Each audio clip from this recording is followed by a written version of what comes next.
The Honourable Member for Don Valley West. Thank you, Mr. Speaker, and I want to thank my honourable colleague from Fort McMurray, Athabasca, for sharing his time with me today. And I look forward, Mr. Speaker, to visiting his riding this summer and to see the resource development of the oil sands and the great things that are happening in Fort McMurray, Athabasca. Mr. Speaker, I thank you for the chance to speak at third reading in favor of Bill C-38, the Jobs, Growth and Long-Term Prosperity Act, and the many Economic Action Plan 2012 initiatives that it enacts. In particular, I want to highlight how today's act reduces pointless bureaucratic red tape to help jumpstart Canada's economy. I should note that the measures I will speak to today flow from the work of the Red Tape Reduction Commission. Mr. Speaker, for over 5 decades, the Food and Drug Act has served to protect the health and safety of Canadians by providing them with one of the safest and most rigorous food and drug regulation systems in the world. It has and continues to serve us well. However, it is reasonable that in over 50 years, certain aspects of that Act may need to be updated from time to time, especially those that do nothing but harm Canada's economy. Before I begin, let me clearly state that the changes to the Food and Drugs Act proposed in Bill C-38 do not change the scientific assessments process in any way. I repeat, we are maintaining the current high standards of the Act. What we are targeting is the pointless, antiquated, and oftentimes bizarre red tape that presented itself after the scientific assessments were completed. Red tape that increased the regulatory burden and created lengthy delays for businesses to get already approved food and drug products to consumers. Let me explain, Mr. Speaker. At present, once a scientific assessment is completed and a food safety decision is made by the experts at Health Canada, be it concerning the safety of a new food additive, setting the limit for a chemical contaminant, or approving a new health claim for food, it can take years to circumvent the red tape required to actually implement that decision. These delays between decision and implementation can impede the entry of safe new food products to the marketplace. This disadvantages Canadian businesses and workers by harming the food and consumer manufacturing sector of the Canadian economy that employs 300,000 Canadians, the largest employer in the manufacturing sector in every region of our country. They can also limit Health Canada's ability to protect the health and safety of Canadians. For example, under the current system, Health Canada determined that a food additive used to combat harmful bacteria in certain processed meats was safe. But it took 36 months for the required regulatory change to enable the use of this product in Canada. Mr. Speaker, the targeted amendments to the Food and Drugs Act will eliminate these types of delays. They will improve Health Canada's ability to protect the health and safety of Canadians while cutting red tape. More specifically, these amendments include new authorities that will shorten the time it takes for safe food products to be put on the Canadian market.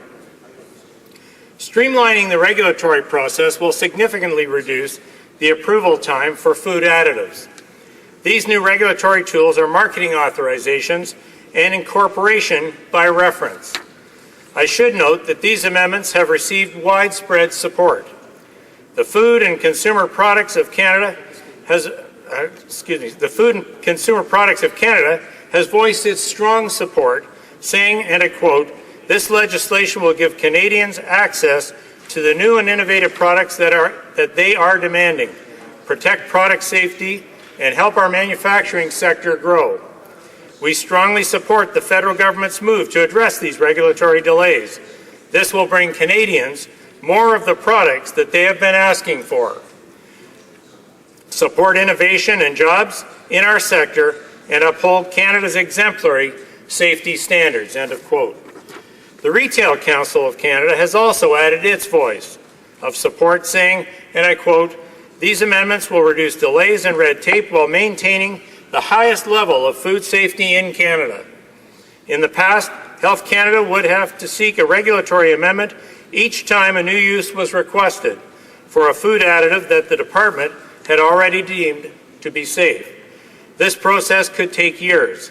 Now the same process will take a matter of just a few months, allowing industry to keep pace with growing and changing demands from consumers.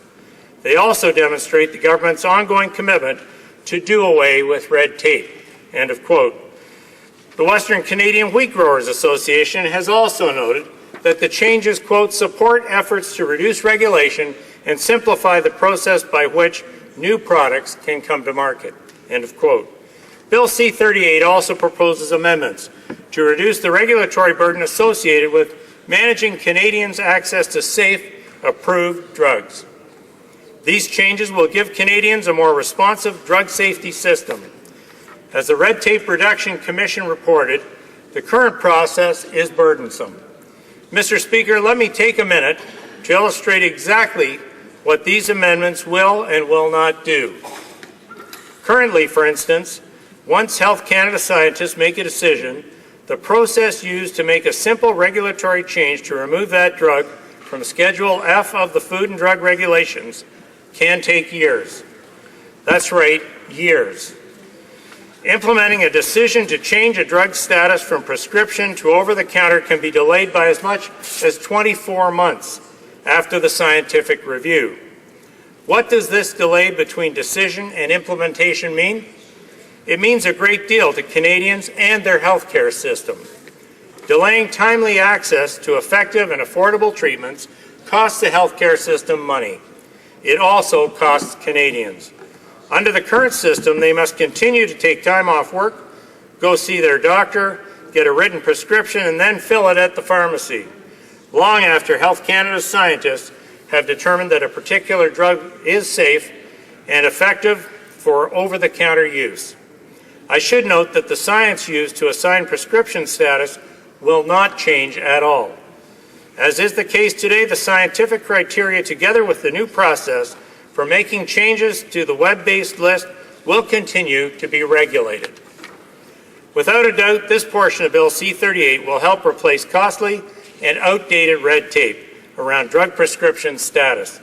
In the words of Consumer Health Products Canada, quote, "without changing the scientific review process, Bill C-38 will eliminate the 12 to 18-month regulatory delay that currently holds up access to new over-the-counter medicines after Health Canada approval. These consumer health products reduce consumer costs and have been shown to save provincial health care systems money, and this measure will quicken access to those savings." End of quote. In conclusion, Mr. Speaker, I would like to encourage all members of this House to support Bill C-38 and its measures to reduce red tape, to grow the economy while advantaging Canadian consumers. Thank you, Mr. Speaker. Questions and comments. Question commentaire. The honourable member for Cardigan. Thank you very much, Mr. Speaker, and I would advise through you to my honourable colleague, I will not be supporting Bill C-38. We have a great concern about what's taking place. For example, where I represent, Bill C-38 just tears the EI program to pieces. A lot of people will have to work for about 70% of their salary. They've making changes to the Fisheries Act. Mr. Speaker, over the years here with changes to the Fisheries Act, it was always felt that you had to go from coast to coast to talk to fisheries groups in order to find out just what they felt should be changed in the Fisheries Act. I wonder if my honourable colleague would comment on why there was no consultation anywhere in the East Coast or the West Coast, the people that are involved in the fishery, the people that are involved in the EI programs, why they had to unilaterally just decide themselves, the government, as to what was going to take place. And does my honourable colleague, Mr. Speaker, realise the enormous hardship that he's going to create among these people? Hear, hear. Good question. The member for Don Valley West. Well, Mr. Speaker, Economic Action Plan 2012 is geared to jobs, economic growth, and prosperity for all Canadians. That's right. And the issue with regards to consultation, the committees whether the Finance Committee or the subcommittee that was formed, spent over 70 hours in consultation with Canadians from industry, consumer groups, right across the spectrum. They spent more time than any consultation process in the past 20 years for any economic bill of this nature. And quite frankly, Mr. Speaker, I think that the consultation process has been thorough and has been extremely fair. Question commentaire. The honourable member for Edmonton, Strathcona. Mr. Speaker, well, I listened with great interest to the member's speech about expediting the approval of medicines or pharmaceutical drugs in the country. I have a friend who just got her PhD at Dalhousie University, lauded as the best PhD of the year, and her analysis was the input of the public into the review of cancer drugs for breast cancer, and the difference in the end analysis when organizations felt free to have input or were given the opportunity to have input or they weren't. We need merely refer, Mr. Speaker, to the issue of OxyContin and the disaster where there wasn't proper review of what the implications might be given the form in which that medicine was allowed to be released.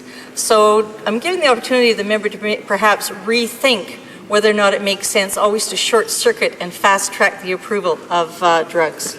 Good question. For Don Valley West. Well, I thank my colleague across the aisle for her question, and it was a good question, because I think there has to be serious consultation and consideration in every one of these cases. But short-circuiting for the sake of short-circuiting is not the answer. The Red Tape Reduction Commission reviewed a number of different avenues by which redundancy occurred and in fact impeded the development or the sale of products over the counter in the healthcare system. And quite frankly, Mr. Speaker, my understanding of what that commission achieved was to reduce redundant costs, redundant steps in processes that keep the appropriate medications from getting to market on time and on budget. That's right. Questions and comments. Questions et commentaires. Dans la députée de Rimouski, Najat Témiscouata-Lebas. Merci beaucoup, M. le Président. J'ai entendu le député du gouvernement parler de l'ampleur de la consultation qu'il a eu lieu. C'est pas la première fois que je l'entends, celle-là, c'est qu'on parle de 70 heures d'études en comité. 50 heures en comité des finances, 20 heures en sous-comité. Cependant, ce qu'il faut réaliser, c'est qu'on avait 70 lois qui étaient soit ajoutées, éliminées ou amendées. Si on avait suivi le processus habituel de la Chambre et si on avait accordé environ 5 heures d'études par comité correspondant à chaque loi, et d'habitude c'est bien plus que 5 heures, mais si on avait accordé juste 5 heures par loi, ça aurait donné 350 heures d'études par différents comités pour pouvoir adresser la portée de ces changements. Alors, j'aimerais avoir les commentaires de la part du député de la région de Toronto, à savoir s'il ne juge pas que 70 heures d'études est beaucoup moins que les 350 heures qui auraient été requises au minimum pour étudier de façon adaptée ces changements. Honourable member for Don Valley West. Well, thank you, Mr. Speaker, and I thank the member opposite for his question. Clearly, I believe that this government did its job in recruiting consultation and input into the bill, whether it was through the Red Tape Reduction Commission, the hours of study that went into the consultative process. Finance Committee and a special subcommittee studied today's act for nearly 70 hours. And that's the longest consideration of budget legislation in committee in over decades and likely ever. So I think it's one thing to try and extrapolate out a number that's arbitrary. The reality is 70 hours of consultative process went into this bill, 70 hours of solid input. And Mr. Speaker, I think this government has done an exceptional job in bringing the right bill to this House tonight. Questions et commentaires, l'honorable député de Churchill. Merci, Madame la Présidente. My question to my colleague across would be around the changes to OAS. I mean, this is an area where so many seniors, in fact, all seniors across Canada, will be affected when the time comes. And there's been a response to there's been seniors and soon-to-be seniors from across our country speaking out. Organizations such as CARP and others have done so as well. And my question to this Member of Parliament is, how does he respond to the concerns of his own constituents? How can he stand up for what his government is doing when it comes to cutting back on the dignity? The honourable member for Don Valley West, a very brief response. Very brief. Well, thank you, Madam Speaker, and I thank the member opposite. I've had the opportunity, actually in my riding, to hold quite a number of sessions with seniors to discuss this issue. Seniors hear our news, they talk to their friends, they hear the information that's coming out of the other side, and they become terrified at the fact that their economic security is going to go away. That is not the case. That's not what you're doing. I regret to interrupt the honourable member, but his time has elapsed. L'honorable